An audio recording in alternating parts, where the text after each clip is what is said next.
This one's called Old Man or Old Winter by Judith Richardson. It's pictured by R.W. Alley. And it's very snowy where I'm at, so I feel like this is a good book to read right now.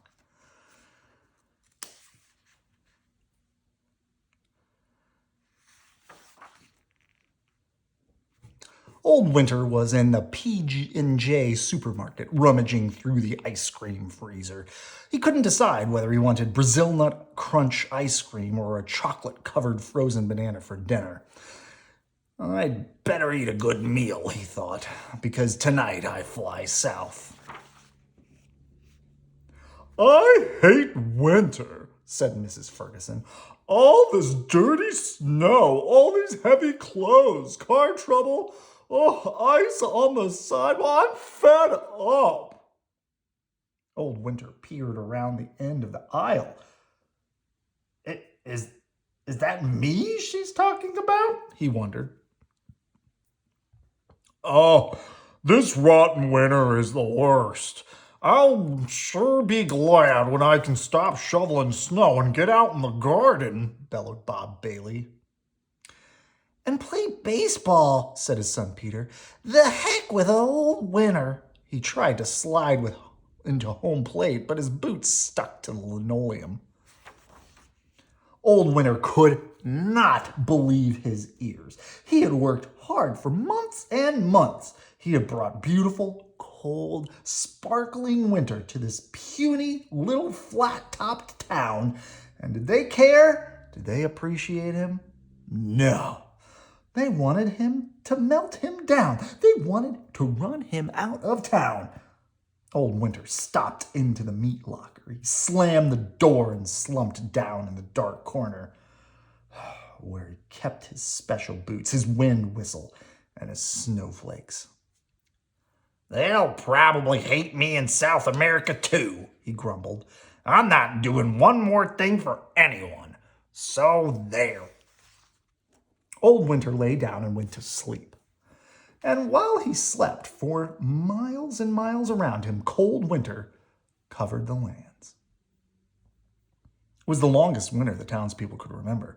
Icicles hung down to the ground and snow piled up to the rooftops. Peter Bailey's pitching arm grew weak. Mrs. Ferguson slept in her tam-o'-shanter and her matching long underwear. I don't know what a tam-o'-shanter is. 2 months later, Winter woke up and yawned and stretched, and he shuffled out of the meat locker and made his way to the front door of the P&J. The world looked even worse. The snow was packed and filthy. Cars were crusted over with mud and salt, except for 2 clear half circles on each windshield. A few people in thick coats huddled by the newspaper box. Old Winter could see the headline. Town frozen. Is there no end in sight? Squawk, squawk.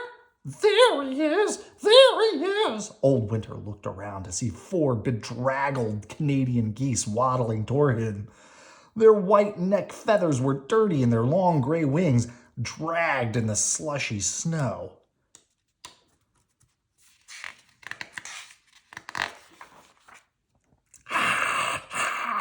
The geese stuck out their necks at Old Winter.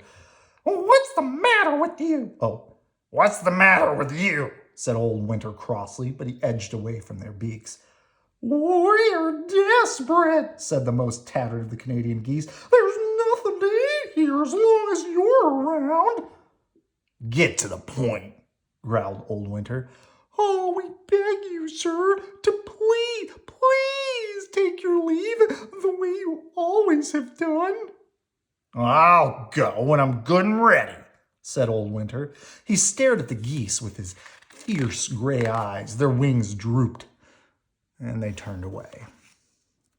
Suddenly, Winter noticed a woman dressed in a bright green t-shirt get out of a shiny yellow car. No, don't come out yet, she said to the 2 children still in the back seat. No, Daff, you'll freeze. Violet, stay put, and I'll see if I can find out. She looked around and saw Old Winter. Wow, there you are, she said in surprise. You're usually gone by the time I get here. Is anything wrong? Is there anything I can do to help? When he didn't answer, she asked softly, Did you get tired? Too tired to go on? Old Winter shuffled his feet. He looked down and noticed a few snowdrops that had broken the dirty crust of ice. He thought of all the other bulbs planted underground and waited to push through. He looked at the geese standing miserably by the frozen puddle. Daff rolled down the car window. It's time to go, she called. It's our turn. Oh, I was just leaving, grumbled the old man. Don't rush me. Well, said Spring, I happen to know they're longing for you in Chile. The plants are getting worn out from the flowering so much, and those speckled bears will be grumpy if they don't get their long winter sleep. The world needs us, Old Winter, and we've just got to keep going whether we like it or not. Winter remembered how much he liked to visit South America, and how exciting it was to scatter the first few snowflakes over the pampas. He ran back to the meat locker to get his boots. He picked up his bag of snowflakes and his wind whistle. With one mighty stride, he was out of the parking lot and on his way. So long, called Daff as he bounded over her head. Old Winter waved back with a blast of sleet. Daff jumped behind the car. The Canadian geese looked up, startled. Hank? Hank? Hank? Questioned one of the geese. Home? Home? Called another. All over town, people looked up. A warm breeze wafted over the parking lot, and an icicle fell with a crash off the side of the P&J. And then it rained. After 3 days, the sun shone out from behind a cloud. Play ball, cheered Peter. Ha! No more boots! Hooray for cleats! He practiced his swing so hard that he fell in a puddle. Yes, spring is finally here, whined Mrs. Ferguson, and so is the mud. My driveway is a swamp. Washed away all my topsoil in one night, dagnabbit, said Bob Bailey. Some people are never happy, said Daff.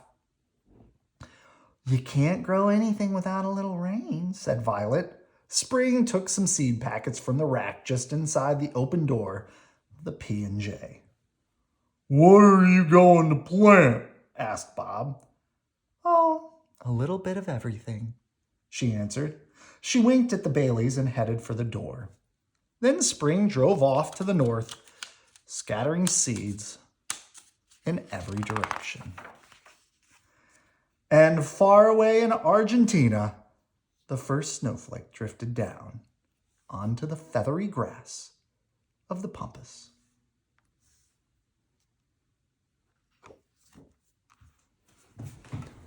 Good night.